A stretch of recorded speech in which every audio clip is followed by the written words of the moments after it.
Magandang umaga sa inyo lahat mga guys. Ngayon ay araw ng Sabado, walang pasok ang mga estudyante. At syempre tayo gumising ng maaga. Ang oras natin ngayon ay 5:46. Dahil kailangan nating maghintay ng sikat ng araw para sa ating bebe Astrid. Ang full name ng aming anak ay si Hazian Astrid P. Tagakay. Ay, salamat at nakalabas na rin kami sa Good Samaritan sa hospital. Grabe. Start kami doon June 14. Nanganak si Mrs. Nanganak siya 10:53 AM. Sakto. So inilabas sila ng operating room is magtuto na. Yan, nilabas naman ng okay si baby. Nagpanak sa kanya ay si OB, ang OB namin sa hospital ay si Doc Christine Zamora. Ayan, thank you Doc Christine Zamora. Thank you sa mabilis at maayos na pagkasikaso at pagpapanak sa aking asawa. At ang kasama naman yung pedya, ang pedya namin sa Gapan ay si Doktora Maribel T. Umali. Ayan, siya naman ang pedya ni Hazian Astrid. Salamat din kay Doktora Umali. Ayan, si Doktora Umali nga pala ay sa Quezon City pa yan naka-stay. Quezon City, Fairview. Uwian siya araw-araw. Grabe. Kaya nag-i-start siya magpedya hapon na, alas 3, alas 4, depende sa dating niya sa hapon. Kaya naabot siya ng gabi. Ayan, ang clinic ni Doktora sa pedya namin, si Doktora Mali, doon lang din mismo sa Good Samaritan sa Gapan, sa OPD. And yung clinic naman ni anang OB namin, OB ng asawa ko, si Doktora Christine Zamora ay sa emergency sa Gapan District Hospital. Punta lang kayo doon, and then sa labas ng Gapan District Hospital nandun lang yung clinic niya, Zamora Clinic. Yan, nakikita nyo doon guys sa mga magbubuntis. Ayan, sinasabihan ko na kayo sa mga taga-Gapan, ayan, sa mga bagong buntis, bagong mga anak, yan, punta kayo kay Dr. Christine Zamora. Magaan ang kamay, mabilis, maayos, walang problema. Ayan, at saka marami siyang ma-offer sa inyo ng mga package sa mga naghahanap ng, alam niya na, sa mga ng mas magaan sa bulsa. Ayan, kay Doc Christine lang kayo magpunta. So ayan,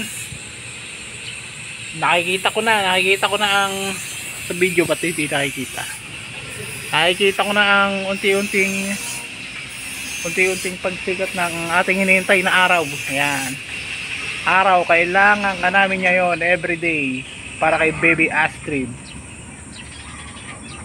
Ayan, malapit na siya, no? Ang oras natin yan siguro, wala akong talang relo, siguro nasa 6:10 na yan, 6:10, 6:15. Ayan, kita nyo guys, nihintay na lang natin. So sinabi ko naman din sa misis ko na magkakaaraw ngayon, at kailangan talaga ni Astrid ng araw. Biruin nyo guys, nagpunta kami ng Good Samaritan 14, nanganak si misis 14. Tapos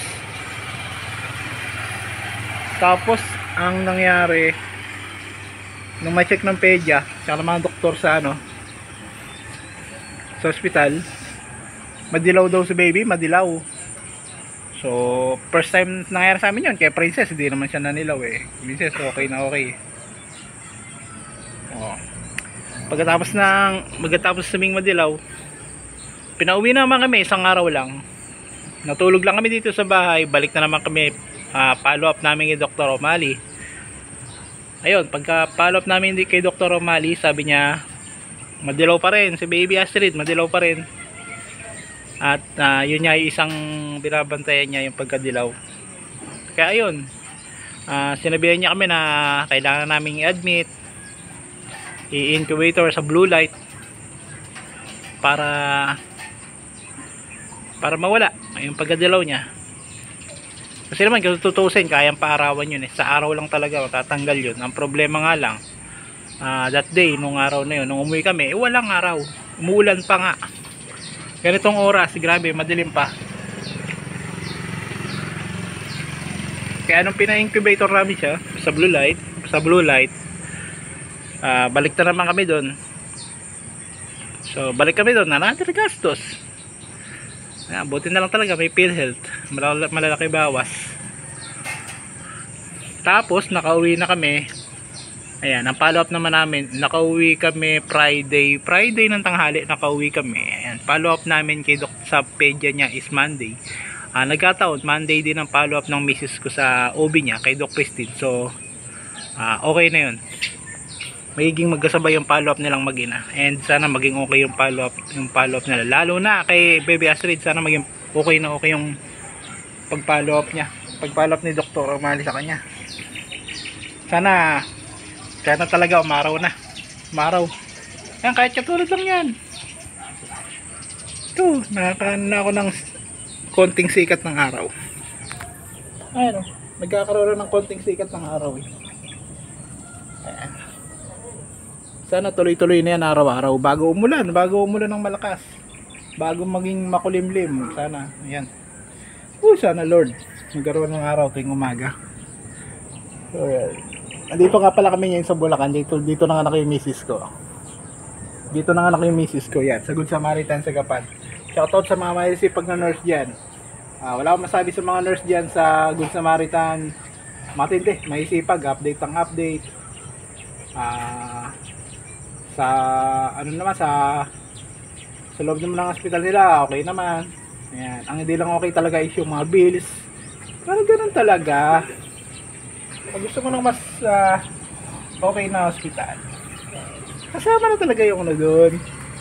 Sakit ng bulsa. Pero para sa anak mo naman eh.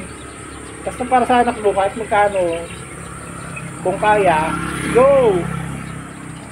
Diba? Ganyan naman tayo mga magulang.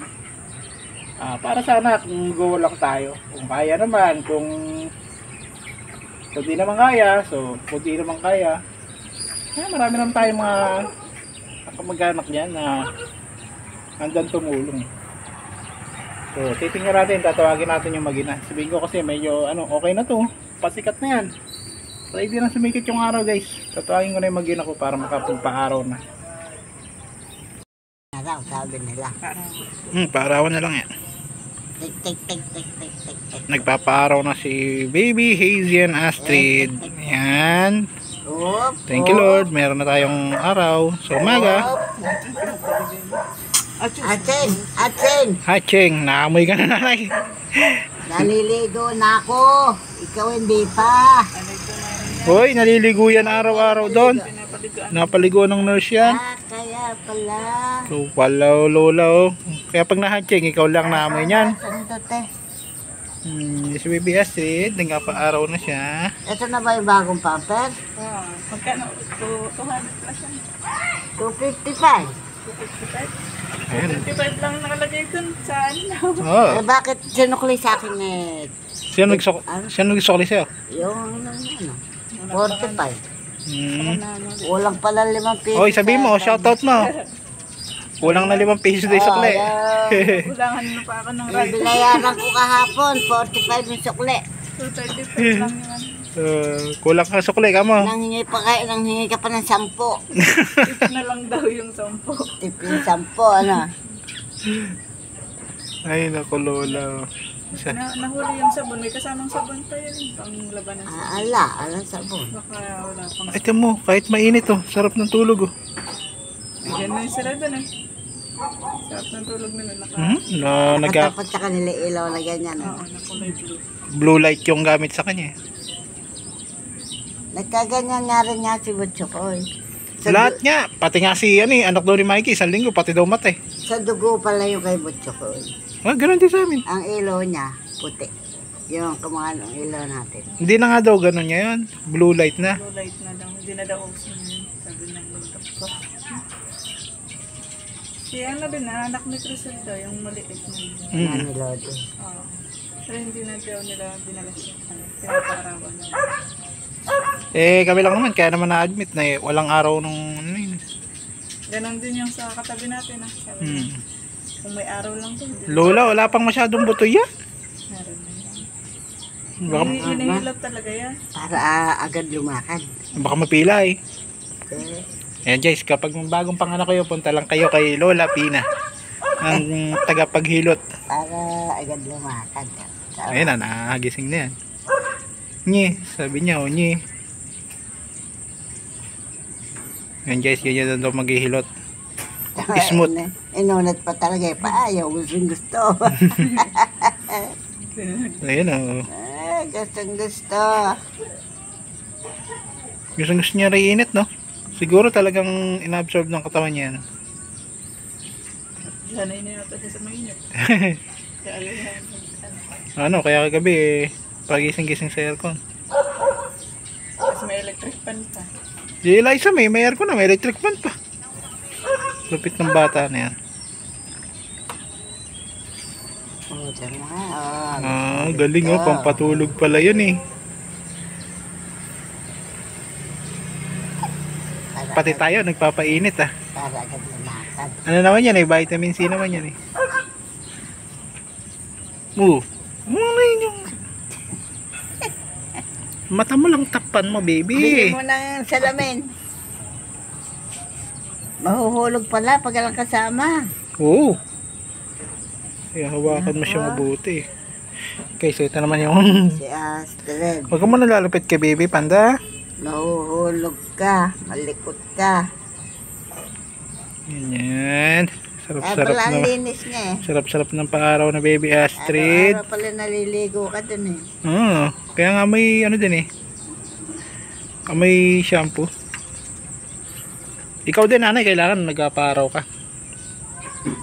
Para maano yung Kaya skin. araw-araw kaya ako naging baluga. Eh paano naman, titibay naman yung ano mo. Buto. Magsampay ka lang eh. Makabilad ka na. Sinampay ko nga, hindi ko pa nalalabas eh. Ayos eh kay vlog na to ah, usapang sampayan ah. Uy, baby Astrid naman eh, huwag mo alisin sa mata mo, masisilo. So, ay, naku baby. Kailangan maliit lang. Nabibigatan. Nainitan na yata eh. Hindi. Ngayon pa lang tumatalabang init. O, tapikin, Exercise. tapikin mo daw siya. Oo. Hilot tila. Hilot. Hilotin. Antod. Ni baby Mainit na guys. Astrid. Kung tingnan na natin yung oras ni Astrid. Balbon, no? Hi guys, ayun si baby Hazy and Astrid, nagpapaaraw na. Balbon na balbon yung likod, oh. Sabi ng lola ay balbon daw na ang likod. Parang pinagli sa balot, ah. Balot. Astrid. Ganyan din si Princess nung pinanganak eh. Ayun, ganyan din nung pinanganak si Princess. Tapos paglaki nakalbo, napanot. Tapos ngayon, napakakapal na ng buhok. Ayan na, mainit na yata, nainitan na yata. Eh,